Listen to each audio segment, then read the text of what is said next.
All right, welcome back to the stream. Welcome back to another video. Today we're going to talk about this customer service rep that responded to the $7,500 tax credit, this inquiry off of the Tesla website. This is not an official response, but this just shows how Tesla is, I guess, kind of responding to it, which kind of just sucks at the end of the day. Like, I'm just going to call it like it is because this is not the answer that we want. We want clear guidance, but we're going to jump into it. But before we do that, let's roll that intro real quick.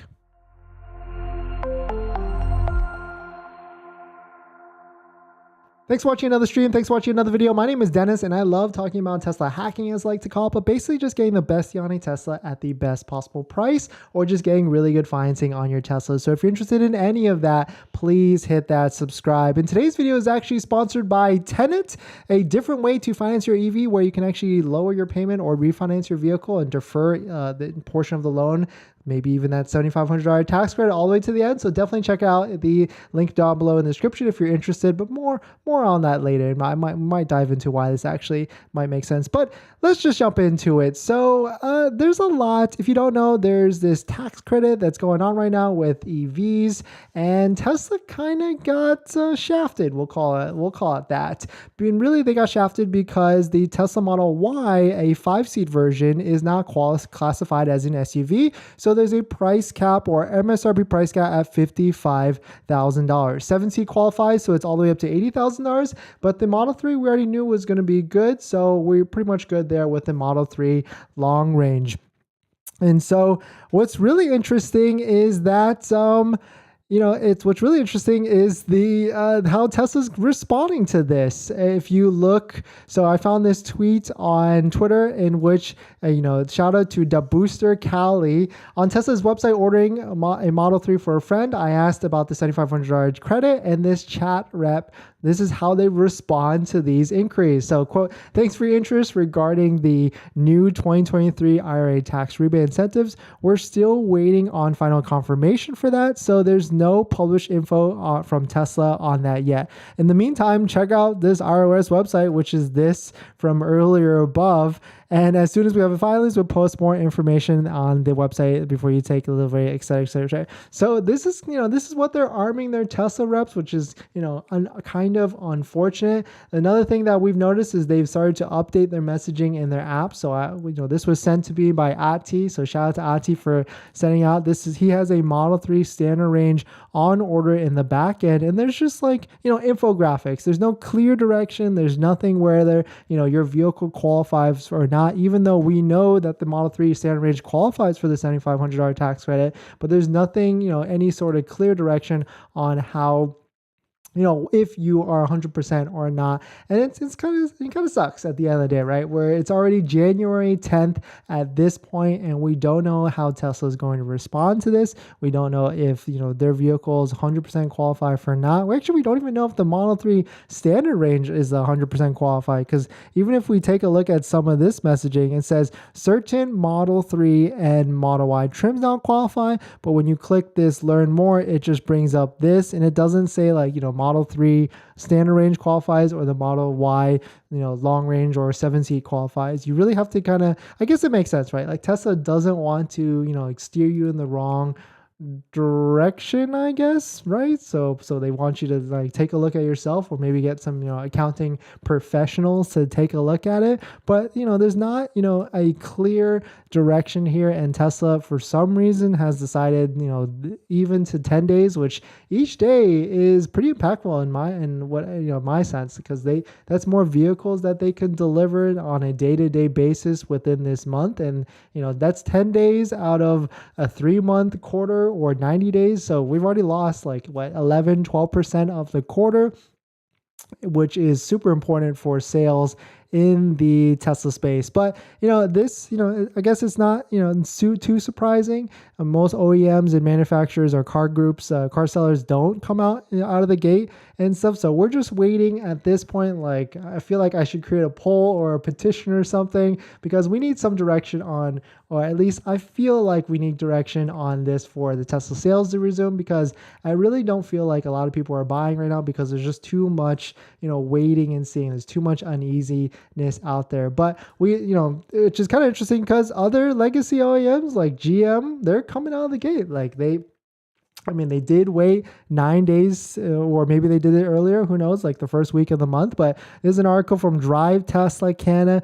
GM came out and petitioned the U.S. Treasury to change the rules after the Cadillac Lyriq EV did not qualify as an SUV for the new tax credit. So it's not just Tesla in this, boat here. The Ford Mach-E got, slighted. The Cadillac Lyriq EV, I think the ID Ford, something, happened with them as well. I'm not really following it too much, but it's interesting to see that other EV makers are kind of doing the job for Tesla, because, if General Motors is successful in this, or maybe that's Tesla's strategy, right? Like let the bigger groups that, already have a good relationship with the administration, come out and try and lobby and get things changed. Because if GM is successful, then of course, maybe the Tesla Model Y will be successful as well. And so that's why I kind of think, Tesla is kind of in this wait and see kind of motion right now, because they don't want to come out and lower the price, even though, they should. And we've actually created a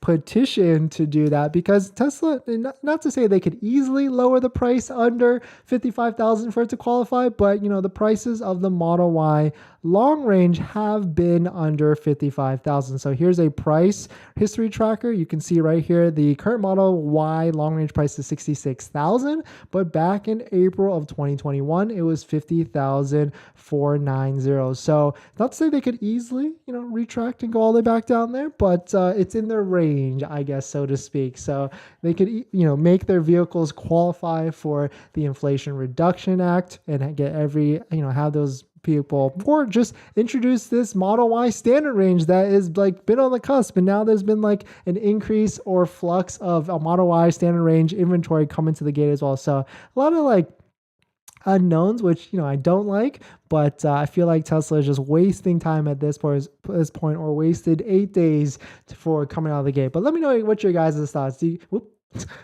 Let me know what your guys' thoughts. Do you agree? Do you think, Tesla should be hurrying up, or do you think Tesla should be patient and wait for some of these other OEMs to do their bidding for them at the end of the day? But this video is actually sponsored by Tenet. Tenet is a different way to finance or refinance your vehicle, where you can defer payment, portion of the loan all the way to the end, like maybe even that $7,500 tax credit, so that you get a lower payment at the end of the day. Tenet understands EVs a little bit differently than other vehicles, and they understand the value of it, and that's why they allow 25% of the loan deferred all the way to the end. So definitely check out Tenet down below in the description if you are interested in applying for the loan. There's a specialized link down below in the description. So shout out to Tenet, and thank you to Tenet for sponsoring this video, as well as a handful of other videos this month. So hopefully you're interested in it. But let's jump into some of the comments and some of the questions. Paul, welcome back to the stream. Welcome back to another video. Mowabi, it is unfortunate because they know customers are playing chicken with them. Case in point, Model 3 inventory is at 400, that imaginary cap, and I feel like people are waiting. Yeah, it was really surprising to me that the Model 3 standard range is all the way back up in inventory now. Like I thought that was going to be the only vehicle that had some sort of demand, or people wanting to buy it because of the tax credit, but it looks like demand just is not there. A $7,500 discount is just much better, or incentive. Happy Hippo, welcome to the stream. Welcome to another video. This was another reason I was on the fence whether to take delivery in December versus January. But now that this IRA thing completely would make me mad if I passed up on picking that car. Yeah, that's what I'm saying. Like at the end of the day, anyone that took delivery with that $7,500 deal discount is just laughing to the bank now, because that was line for line discount. That was like solid and 100%. I feel like if I had pushed to now, it would just be like a mess. I'd be like anxiety every single day. Like what the heck is going on? Like I'm pissed for everybody that's waiting right now on the sidelines, because Tesla just needs to hurry up and just, make a statement here and just earn back and take back and, destroy the competition, so to speak. Happy Hippo, I think that will happen. Tons of standard range now in inventory. I don't understand why hybrids qualify. Yeah, and there's another funny thing with this hybrid thing. Like, I don't know how to title that video. Maybe you guys can help me on that, but there's a study out there. There's a study that a majority of plug-in owners, people that buy those plug-in hybrids with those small batteries, don't even plug them in. So it's like almost pointless at the end of the day that they buy it, because like the intention of them to buy that car with that small battery is so that they can plug it every single day, and it seems like not a lot of them are, which is unfortunate.